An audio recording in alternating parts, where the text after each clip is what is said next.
Well, the football world, it's innovative in so many ways, and one way it's not innovative is is the playbook. I mean, for the longest time, guys were handwriting it, or maybe getting a ruler out to make the line straight or something.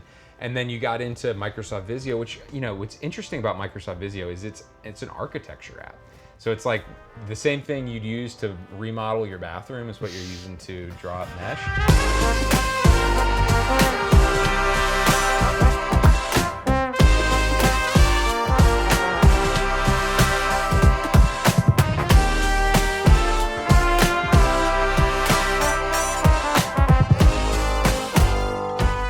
Today's guest on the Left Hash Call is one of the most influential offensive football educators in the game right now. He has done it because he's built a reputation for identifying what actually works and helping coaches apply it. He's a coach, a teacher, a builder. He's a play caller, the creator behind the Playcallers Club, one of the most recognizable platforms in football, especially on X. Everybody's probably got millions of this dude's plays bookmarked on there. He's an author behind Treads, Bring Your Own Pencil, a leadership book built around Bill Walsh's standard of performance. If you're a coach, you know this guy, the man, Dan Casey. What is going on today, Thanks man? for having me, man. This is fun. Absolutely. We're linking up in Houston. Can't beat it. Yes, absolutely. Well, first of all, what's life look like for you right now? Obviously, the NFL season is wrapped up, but what's going through an off season like this for you right now? Man, I mean, it's funny. Like the season's busy in a predictable way, and I would say the off season's just as busy in an unpredictable way, which is it's fun. I get to connect with all these guys that I've built relationships with over the year, whether it's going to see spring practice or hit up an OTA. I love watching people practice football. I mean, it's one of my favorite things to do. So just got back from the combine, and now I'm kind of getting into the flow of my off season, and yeah, just excited to keep learning ball. Just released a new book, right? Mm-hmm. Bring Your Own Pencil. That's right. Obviously one of the things that kind of at the forefront for you right now. Talk to me how that kind of came together and what was the inspiration behind getting that thing out there? Yeah, it's a great question. I mean, I think I'd always wanted to do something with Bill Walsh. I believe in me and my co-author talk a lot about permissionless apprenticeship. So it's like, hey, when you're coming up in your coaching career, you want mentors that can help you learn. And unfortunately, the guys that are having success in the moment are often too busy to give you too much time. And so you really have to go searching and looking for people that can pour into you and educate you. And for me, Bill Walsh did such an amazing job throughout his career documenting everything he did. Everything he built in San Francisco and before that, but also just kind of collecting everything into not exactly a how-to guide, but I mean more or less like this is how you are an elite coach. And so I think for me, I always wanted to do a project on Bill Walsh, but so much has been written about him. He's one of the greatest coaches of all time. And so I wanted to do a little bit of a different take. And for me, it was bringing in my brother-in-law, actually, Griffin Brand, who was a U.S. Army Ranger, earned a Bronze Star in Afghanistan. I mean, total stud. And he has this perspective from his time in the military and now in private equity of, man, all these principles that you talk about with Bill Walsh in the football world really apply and map onto just about any industry. And so for me, it was like, okay, I think that's how I want to attack this project now. I feel like I supplied some of the football knowledge, and he brought all the rest of it in, which was just awesome. It was so fun to work on the project. And, I think leadership it's tough. I mean, it's an art, it's not a science, and you're constantly improving as a coach. And so the Bring Your Own Pencil is really about the art of coaching, the art of leadership, and just continuing to learn and grow. I want to go back through your journey a little bit because I feel like, and maybe I speak for the modern coach right now, so many people have your tweets bookmarked like, hey, we're going to use this later. I know we've talked about it a little bit, Totally. that you've had people, clip something that you've put out there and then they use it and then send it back to you of like, hey, we've done this. Totally. We just did this. Yeah. How did that all start? Like where did this entire journey start? Maybe let's even go back further. I think a lot of people know that part of you, but don't maybe necessarily know like your football journey, your football history. But talk a little bit about how we got here.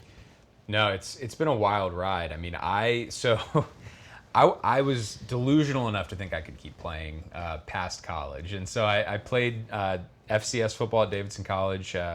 We struggled while I was there, mainly because of guys like me that couldn't quite perform. But I had a blast, man. I loved football, and even when we were struggling and even when we were losing games, I wanted to be around the game constantly. I wanted to be in the locker room. I wanted to be on the field. I wanted to be in the weight room. Any excuse I had to be involved with football, I took it. And so I knew that as my playing career was winding down, I would probably get into coaching. And so I actually had my first opportunity to coach. I'd sent out, I was in grad school. I sent out emails to like 50 high schools in the area. Didn't hear back from anybody. And so if you're a coach that's, trying to find a way to break in, just keep at it, man. You got to keep at it because you never know who's going to give you an opportunity. And so my first chance was I got to be a volunteer defensive backs coach at a high school. And after that season, they asked me, "Hey, do you want to be the head coach?" And so then I got to be a head high school football coach. I was 24 years old at St. David's School in Raleigh, North Carolina, tiny little private school, and we played 8-man football. And I didn't know anything about 8-man football. I mean, I'd never even heard of it. And so I was really excited to dive in. There were so many different aspects, right? It was the off-season program, conditioning, the culture building, figuring out how to run an offense when you're used to 11 players and now you have 8. And so for me, everybody asks, well, what inspired you to get on Twitter? Well, the reality is that I was, after my first year there, I had another coach in the building who ended up leaving, and I was the only teacher coach in the building. So, there were other, a basketball coach here or a lacrosse coach over here, but for me, I was the only football coach in the building. I had lay coaches that, dads that would come in and help me out and stuff like that, but I was just desperate to talk football. And so for me, starting a Twitter account was just how do I just get in touch with coaches, and how do I learn, and how do I bounce ideas off of people? And I think one thing people take for granted is when you get a GA role or you get to coach in college or even at a big high school, you get to have football conversations all day long. And that was something I was really missing. And so for me, starting Twitter was hey, I just want to talk football. Who wants to talk football? And there were so many coaches along the way that taught me so much. And ultimately, we talk about this in Bring Your Own Pencil as well. One of the best ways to learn is just access. Just being able to be in the building and see how things unfold and observe how things work.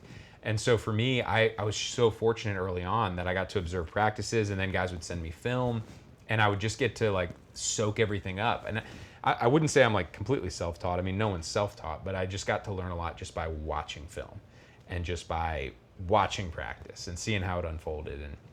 And it's just grown and grown and grown. It's been a wild journey, but it's the same exact stuff I was doing 10 years ago. I'm doing today.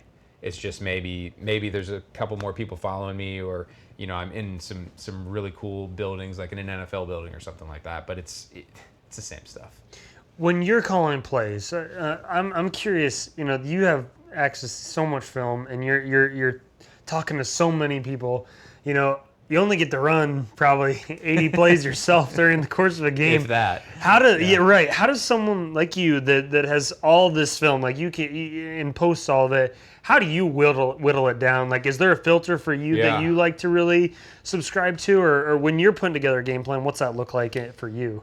Yeah, I would say there's a couple components to this. So for me, this was kind of ceremonial, but when I was calling plays in high school, we had a giant trash can that we would roll into the offensive staff meeting. And basically, anytime I wanted to add something new, I had to throw something else away. And so it was kind of it was a discipline for myself of hey, this thing can get out of hand pretty quickly. But once we kind of settled in on the number of concepts we wanted, we tried to stay to that. And if we loved something, we had to get rid of something else. And so it was kind of this, you mentioned whittling down. It is kind of a, you don't go into a season saying, we're only going to run this amount of plays and nothing else, because something always comes up. You're problem solving. You need volume to a degree, but then you also can't overwhelm yourself or the guys you're coaching. And so the first thing was the trash can in the staff room, and the second was I love live calling practice. So some coaches script practice, right? And they have a plan going in, and I would just take my call sheet into every single practice, and based on the situations would live call practice. And sometimes drove other coaches crazy. And I get it. But for me, it was about getting reps. But at the same time, as I was checking things off that we had called on the call sheet during practice, at the end of practice, when the quarterbacks would get together with me, we would go down the list of everything we called, and they would say, I didn't like that. I really like this. Have we thought, what about if we added this to that concept? It was just kind of like a ongoing conversation. So, if you do that Monday, Tuesday, Wednesday, by the time you hit walkthrough on Thursday, you feel pretty confident about that call sheet. And I think sometimes coaches script their call sheet and have everything ready early in the week, and then maybe don't feel as confident about that call sheet on game day. But that thing was like worn in by game day for me. And so I think that it was two-part, right? It was the trash can in the game planning process of getting rid of things. If you want to add something, you got to get rid of something. And then the other part was live calling practice and making those tweaks all the way through the week. I think if you're a coach, you should be endlessly tweaking things. I really don't think. I think sometimes it's a little arrogant sometimes on the coach's part to say, I scripted out the perfect game plan and we're rocking and rolling. I think you need that feedback from your players or what they're comfortable with. Because on paper it may look great, but if they don't feel confident in the concept, you're going to struggle to execute it. And so that was a big piece for me. When it comes to coaching quarterbacks and the philosophy behind that, where do you typically want to start when you're implementing a new concept with somebody? Because whether you're working with, a third grader that's never played football before, or you're working with an NFL guy, like I think there's consistencies across the board. But for you, where do you like to start when you're putting in something new for somebody? Yeah, I think for me, I played quarterback in high school. I got moved to safety because I wasn't very good. And so I am not a master of the intricacies of, how to throw the football. I don't claim too much in that regard. I do think I can help a quarterback feel comfortable in a concept and know where their eyes should be and know where their feet should be. And I think you hear coaches say it a lot, like feet and eyes, wanting to marry those things up so that the quarterback feels like his eyes are moving with the progression and he's looking in the right spots at the right time, and then his feet are really getting him ready to rip a throw that we want him to make. And so I think that's the biggest piece, is like sometimes that means adjusting the footwork based on the quarterback. Like there's some quarterbacks that, the 3-step drop on this concept is perfect for them. And some guys need to punch step it, and some guys need to 3-step in a hitch because they turn over fast. And so I think it's starting with your quarterback, understanding their release, understanding their footwork, and then marrying up their specific footwork with the concept. And so I think sometimes coaches, they just have in their head like, hey, on Y cross it's 3-step in a hitch or from the gun, say. And for me, it was always, how do we get them in a prone throwing position in time with the concept?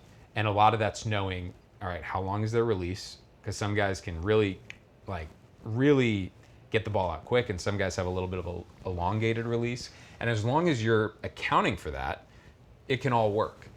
So I think really getting their eyes in the right place and their feet on time with the concept, everything else takes care of itself. I don't want to overcoach every little bit of mechanics. I think sometimes coaches tend to do that and make guys throw in an unnatural pattern. And it's very similar to shooting a jump shot in basketball. You want to get it within a range of acceptable quality. But if a guy is, a 43% 3-point shooter, don't mess with that. Right. Don't mess with it too much. And so I think there's ways you can tweak some mechanical stuff if it's egregious. But outside of that, it's about teaching how their eyes and their feet work in the concept in a way that works for them. That's really interesting because forever you hear, when you talk about Y cross or 4 verts, whatever the case is, like, hey, all of time you knew, hey, on your 3rd step, right, you're going to throw the cross. But like, man, what if the kid can't get it there in 3 steps? Like, what if he's got a super strong arm and he can get it there 3 and a hitch or whatever the patterns are with that. I always think that's really interesting. When you talk about, even when we're talking about whittling down plays, trends, I'm sure that is another example of having to whittle down. Like, you probably could have had a million plays in there. Totally. Talk about putting that together, and how did that all kind of come about? Yeah, so I mean, I think that's one thing coaches ask me all the time is, "Hey, I just got through the season. My head is spinning. I'm getting to the portion of my off season where I'm trying to study some people." And so for me, it's like, "Hey, okay, I have 50 offenses, or maybe not quite 50, maybe 40 offenses I really liked watching throughout the season. And this is one thing each of them did. So, if you just want to do a quick skim of it, you can flip through that book and say, cool concept. A lot of times it's something they did that maybe a wrinkle to something they've done in the past, or maybe it's altogether a new idea. So you can skim through that. But then also, what I'm telling you when I put it in the book is like, hey, you may want to run down that rabbit hole. You may want to look at, Air Force and watch a little bit more of that tape. And so a lot of times it's just a way for me to give you a quick overview of like what happened in offensive football this year, because the reality is most of these coaches don't have the luxury that I have, which is so much time to watch this film. And so I try to give them like a cheat sheet on it. And then if they really want to go down the rabbit hole, each of those offenses are offenses that I thought were pretty well designed. What does a film session look like for you? Because I'm just imagining, like, there's so much film out there. There's so much data that you can go through. But what does a typical, hey, I'm going to grind through some film real quick look like? Yeah, I mean, I think it kind of depends on the day, whether I'm focusing more on NFL stuff or focusing more on college. I think, when you're doing it for 10 years, you get to know people and you watch a lot of stuff, and you have some preferences, obviously, of guys that every time you turn on the film, Will Stein's going to run something interesting at Oregon. Mm-hmm. Sean McVay is going to do some really solid stuff with the Rams. There's a million of different examples, but kind of, for me at least, it's like I have 8 to 10 coordinators in the NFL and probably 18 to 20 coordinators in college football that I'm pretty much going to watch every week. And then I'm going to sprinkle in some other guys. So I have a mix, right? I think a lot of guys will just jump right into cut-ups. I love play calling, so I like to watch full games and watch drives. I like to watch how coordinators sequence plays over the course of a drive, how they call it situationally, what creates explosive plays for them. And then, once I'm really intrigued by a concept, I may create the cut up and go through like every time they ran dagger for the past 5 weeks or something like that. But I think sometimes young coaches jump right into the cut ups, and that's when you get to like, man, every play in a cut up is going to look good because it's the greatest hits, Not that you're not going to always throw completions and explosives in a cut up, but for the most part, like a cut up's going to be pretty good stuff. But when you're watching a drive, you're seeing guys problem solve in real time. So it's a mixture for me. I would say if I'm going through games, I'm usually at my desk, ripping through a game, taking notes, pulling out clips of things that I really like or saving onto a playlist. And then if I'm gonna rip through a cut up, it's usually down in the garage. I got a treadmill with a screen, and I'll just get on the treadmill and walk miles and just go through the cut up because I kind of know what I'm expecting. I don't need to take notes as much. I'm like, this is a mesh cut up. We can go for an hour. So that's how you try to avoid the in-season 20-pound weight gain. You just get on the treadmill, you rip through some film. But yeah, I mean, for me, I just love it. I love it. So if given the choice to, do something random or watch film, I'm probably choosing watching film. That's a hobby. Right now, is there something that you're really intrigued with? Just like as we sit here on, March 2nd, 2026, is there a concept or a run scheme or something that you're really intrigued with right now, or even maybe a coach that you really want to pick their brain about? Is there anything like that you're going to put in the next trends book that you really got to figure out? I mean, it's constantly evolving. There's no, like, I feel like the more I know about football, the less I know, which is fun, honestly. And so, I think over the past 10 years or so, I've done a decent job, cataloging the run game. I think a weak point for me is probably protection schemes. It's something I'm continuing to challenge myself with. And so I think when you look at NFL offenses and what they're dealing with on defense from a pressure perspective, and even some of the college guys, how they're handling pressure looks and how they're protecting the quarterback is really interesting to me. And so it's maybe not the sexiest thing in the world to talk about, but I think that's kind of the frontier of college and pro football right now is like, what creative ways are you protecting the quarterback? So that's something I'm going to be diving into for sure. We met down at the AFCA convention for a multitude of reasons, but you were there specifically for CHLK Yes. and promoting that. Tell me about that, because I love this idea. You just showed it to me. It's something you got working out here Yeah. soon. But talk to me through where that started. I'm assuming that kind of started as like a pain point for you. That you're like, we 100%. got to do something different 100%. because what we got out there is not good enough. And I'm sure Microsoft will not hate me for saying that. But where did that come from? And also, what is it for those that might be unfamiliar Yeah, to I that? mean, well, the football world, it's innovative in so many ways, and one way it's not innovative is is the playbook. I mean, for the longest time, guys were handwriting it, or maybe getting a ruler out to make the line straight or something. And then you got into Microsoft Visio, which what's interesting about Microsoft Visio is it's an architecture app. So it's like the same thing you'd use to remodel your bathroom is what you're using to draw up mesh. And so, that's fine. Like, some coaches are really good at it and have totally cracked the code. And I remember, this was probably 5 or 10 years ago, well, probably 5 or 7 years ago, I was like, all right, I want to coach in the NFL. I'm going to figure out Visio. I bought courses. I messed with it. And I got to the point where I felt like I was proficient. And it took me so long to get to the point of being proficient, to draw up, X's and O's. And I was just like, this is such a pain. Like, I do not enjoy this. And so obviously there are other softwares out there, but for me, I don't want to draw a play with a mouse. I want to draw it with a pen. I want to draw it with a pencil. And so, one cool thing about the iPad is you have, or a tablet, you have a pencil or a pen. And so that's been the journey of CHLK, is like, how do we basically make Visio for the iPad in like a way that's not intimidating, and not the learning curve isn't 6 months. Because, the reality is, like, a lot of times in your job interview, it's like, can you use Visio? And it's like, that's an insane question to ask in the year 2025, when I don't even know if Microsoft is going to even have service for it anymore. Like, I think it's one of those apps where they're kind of like, all right, I think it's time for this one to go. Well, not to mention, it's like insanely hard to get. Like, Yes, you yes. have, and if you don't want it anymore, it's double hard to like get it off your dang subscription. Like, it's an absurd like system that is used that It's crazy. I only used it for 1 year, but every play I ever drew up, I'm like, man, I feel like there's a better way, and it feels like you've kind of cracked that code a little bit. We hope. I mean, we're working on it. I think we're pretty close to having it like fully functional on the iPad, and I think guys are really going to enjoy that aspect of it. It's just like, man, just pull up your iPad, let it rip. Very intuitive. Let's not make this thing more complicated than it needs to be.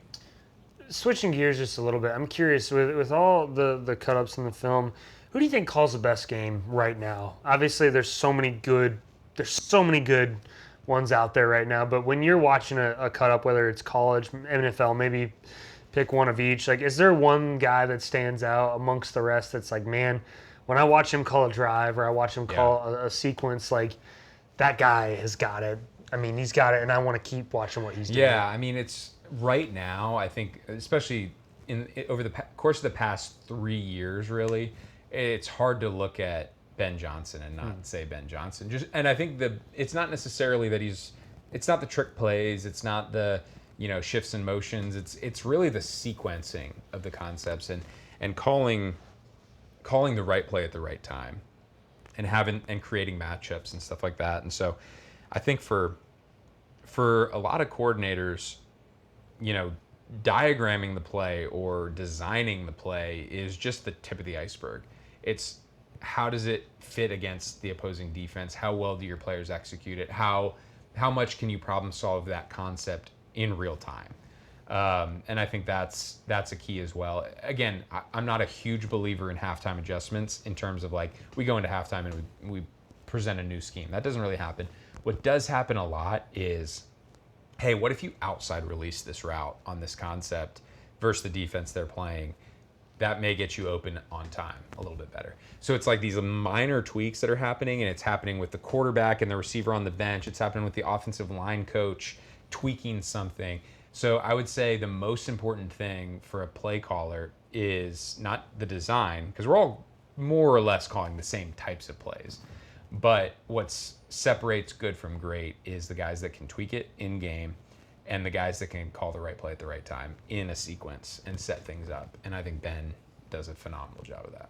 When you're watching an NFL game or a college game at home, is it, if you weren't a football person, would it be nuts to watch a game with you? Like I feel like it would be absolutely absurd because you'd be like, oh, he ran that back in 2016 when he was with the Colts, but then he tweaked it when he went to the Broncos, but now he's at the like. Is it like that for you, or are you not that big of a psychopath? I mean, to be honest with you, I don't really watch games with other people very often. I really like to be kind of by myself when I'm watching games because I'm able to pull. You develop a library of not just in your head, but like literally a library of plays. And so for me, I love being able to go back and reference some of the older stuff that guys have done in the past and connect the dots. So, I mean, I try not to be too psycho if I'm watching a game with other people, but honestly, in my perfect world, it's like if I'm not on the field coaching the game, I prefer to be by myself watching the game. I'm just like a Dan Casey Super Bowl party would be just like, oh my gosh, give this guy shit. Like if you weren't a football person. I can't remember the last time I watched a Super Bowl with a bunch of other people. I'm really? usually just hanging out by myself watching the Super Bowl. I love that so much. One thing I think a lot of people would love to know from you is, what is your favorite play that you've ever posted in the history? Maybe it's hard to do, but I'm wondering, like, what's the play that you were like, man, that was creative, that was innovative, that was maybe never seen before? Is there anything like that kind of comes to your mind? What's funny is it's kind of one of those what's old is new again kind of things. And I think that's what's fun about being not only a coach and like trying to keep up with the modern trends, but also being, a bit of a football historian and like looking back at some of the old stuff. And there's a coach, Dutch Meyer, at TCU back in like the 30s and 40s. And he was running basically a spread offense in the 30s and 40s when everybody else is running the single wing and just ground and pound, mashing it. And they ran a play where they basically ran basically like a hook and ladder mesh concept into an option. And you're just like, they ran this in the 30s? Like, we get nervous, the ball exchanging hands right now in 2025, 2026. And they were doing that in 36, So I think pushing the boundaries, part of pushing the boundaries is not just like, let's do something nobody's ever seen before. A lot of times it's what Andy Reid does, where he pulls an offense from, off the shelf from the 50s, and, no one's really practiced against it in the last 30 years. And so it's really hard to stop something that you don't practice against consistently. And so one of the pieces of advice I always give a high school coach or, even college coaches to a degree, it's like, if everyone in your conference is running 11 personnel with the tight end off the ball and running the same stuff, think about what your opponent is practicing against every day. The exact same offense. So if you maybe don't have the horses to run that offense, think about doing something different. Being different sometimes gives you a big leg up, especially at the high school level. And so that's why you see teams that run the wing tee still be successful, in the modern era. You see all types of offense find ways to work, but it's a lot of times it's the coach is really good at teaching it, really good at tweaking it, and their opponents aren't practicing against it every single day. You get 5 run concepts and 5 pass concepts for the rest of your life. What are those? What are the 5 and 5 you're going with? And you can, if you want to trade a run for a pass, I'll allow that as well. We'll try this. All right. So, broad categories, or are we getting like hyper specific? I'm talking very broad, down to the. I'm not talking like RP. I'm talking like a Y cross forward, like very broad. Yeah, I mean, for me, run game wise, it's always going to be power, counter, duo, outside zone. I think I only need those 4. I love it. Maybe a little option. I don't know. Let's start with those. But you can get there off of all those if you really want to. There's always an option component, for sure. But I'm not a huge inside zone guy. I think duo kind of does the job of an inside zone for me. I know there's a lot of argument about that, but just getting bigger personnel to run it is typically successful. So in the pass game, man, it's so hard because there's so many cool ideas out there.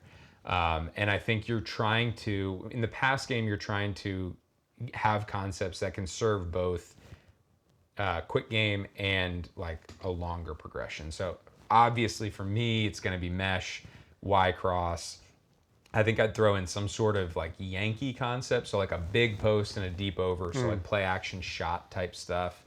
Oh man, I mean definitely. So we got mesh, Y cross, Yankee. Man, there's so many good ones to choose from. I love empty. So I would probably go the shock concept, which is basically like stick with a backside route. Right. So but you have the slot fade. So I think that one's really fun to work because you can run double slants backside. You can run bow concept backside, like a high low. But I love the empty stuff, and I actually think we're going to be turning the corner back into some of like everybody's in 13 personnel in the NFL right now. Right. Everybody's going to start doing it in college, and all of a sudden, like what's going to be innovative is 10 personnel. And it always cycles back around. So I think you're going to start seeing more empty to create matchups and stuff like that. And I think I might have even come under your limit there. But Yeah. I think honestly, you can be so creative with a limited number of concepts that are packaged together in a multitude of ways. And I think honestly, that's one of the best ways to be successful is not have a lot of concepts, but present those concepts 20, 30 different ways. Where do you think the biggest jump in the NFL has been over the course of the since the AFL merger? Where do you think the biggest jump in where we now see this modern day of maybe not even just the NFL, but in college football as well?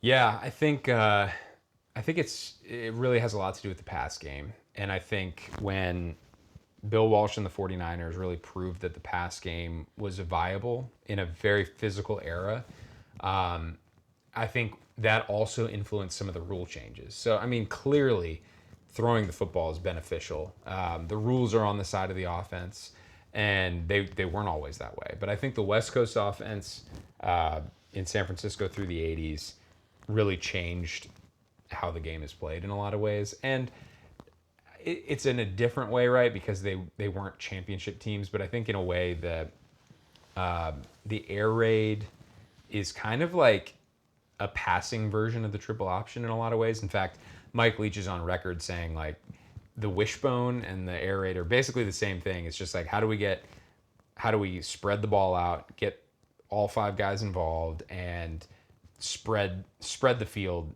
horizontally, basically. And both offenses are accomplishing that in vastly different ways.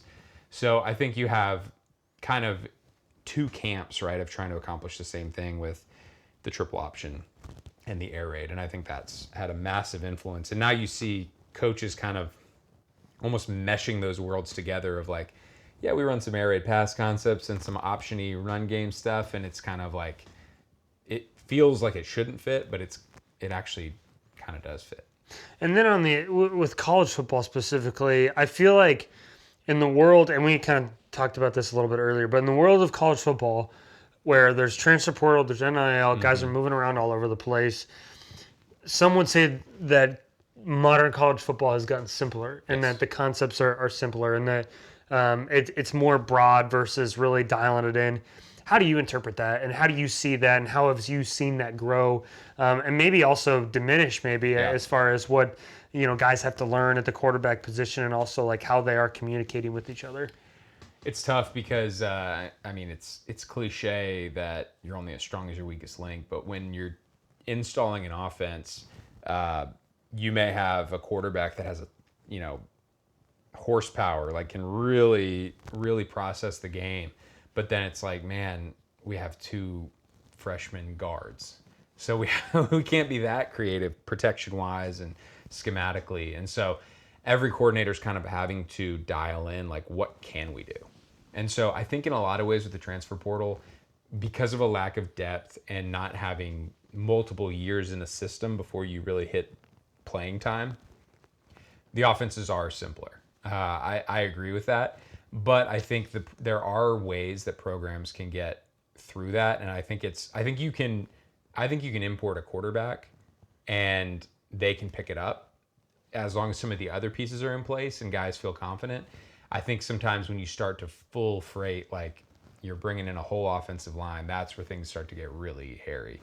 So I think the offensive line piece, and it's true in the NFL as well. Like the development of offensive line is the bottleneck to what you can do offensively. There's so many talented people in the skill positions that if you don't have a unit that can protect the quarterback and generate run game, can't do much. You just can't do much. And so people talk too much about the quarterbacks. I think they should talk more about the offensive line and what the offensive line allows the quarterback to do. I couldn't agree more. One of the last little segments here, and it's just some quick hits, and you can elaborate as much or as little as you would like to on this. But first one, very simple, is best football movie out there. Ooh, okay. Let's go through. I will always have a really special tie to Remember the Titans. Okay. My first year playing football, I was 8 years old. That movie came out, I think, toward the end of my first ever football season.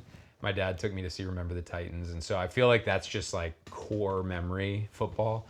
It's hard not to like, Friday Night Lights, but the book is probably even better than the movie. So, yeah, definitely worth checking out. Side note, what football movie has the best football in it? Ooh. Has the best actual... Because I don't think you could say that maybe about Remember the Titans, but there are some football movies out there, football shows that have great football in it. I mean, I actually think I think Friday Night Lights is pretty decent. I would agree. Decent. I think both the show and the movie they did a decent job with the football. I do agree. Yeah. So. Yeah, no, that's a good one. Coach, pastor, president that you would love to talk ball with for an hour. Oof. I mean, Bill Walsh is the obvious answer, but I'm going to go a different direction because he's a little too obvious. I would say, man, I'd love to talk to Bud Wilkinson. Okay. From Oklahoma. Ran the T formation back in the day, but I think what was interesting about him is he was innovative in so many different areas. And I think, not to say he's similar to me, but like he was always just tinkering with stuff, inventing stuff. Like he was just kind of a really interesting guy. Had I think a college football TV show after he left coaching, and has just always did some really interesting stuff. And his Oklahoma teams were amazing. Ran tempo, some no huddle stuff back in the 50s, which nobody was really doing at the time. So I think he'd be a fun one to chop it up with. Number one book recommendation that isn't your own. The Delaware Wing Tee by Tubby Raymond. I think if you're trying to figure out philosophy of offensive football, it's the best book out there. Love that. Yeah. Last question for you here. Actually, second last question for you here. If your offense was a band or an artist, what would it be? That's a great question. Typically my favorite question. I've never answered this question before. Man, I've got a lot of favorites. I've always said that the way I call plays is more jazz than classical music. So I think like it's got to be probably in the jazz or the blues category a little bit. So, you know what? I'm gonna go with the Black Keys. They're a little bit bluesy. A lot of. I think what's interesting about music is like there's a kind of a bass line rhythm, especially in blues, and then you can kind of build on top of it. And so for me, offensive football is best when you have, strong bass line, and then you can build on it. And I always like the Black Keys. One piece of advice you would give to the next generation of coaches? Be self-taught and self-sufficient, and be a self-starter. I think a lot of times there's a temptation of like, hey, I just want to get information from someone else, learn from someone else. And it's a good instinct, but I think the more curious you are and the more creative you are in finding ways to get the information, the better you retain it, the better you learn it. And also not just seek out the information for yourself, but the best way to learn is to teach. And so whether that's teaching, Pee Wee football team, whether it's teaching somebody on Twitter, I don't post stuff I post stuff to get reps at teaching. can I make it more clear? Can I make it more digestible? The best way to learn is to teach. And it's not that you know it all, but if you're constantly getting reps at teaching, you're going to improve. You just are. Love that. Well, I appreciate you. I appreciate our relationship and all the fun things that we kind of got cooking up right now. No doubt. Bring your own pencil. That's number one thing you got to do there. But man, I appreciate everything. Yeah, man. Man, It's been fun. appreciate it.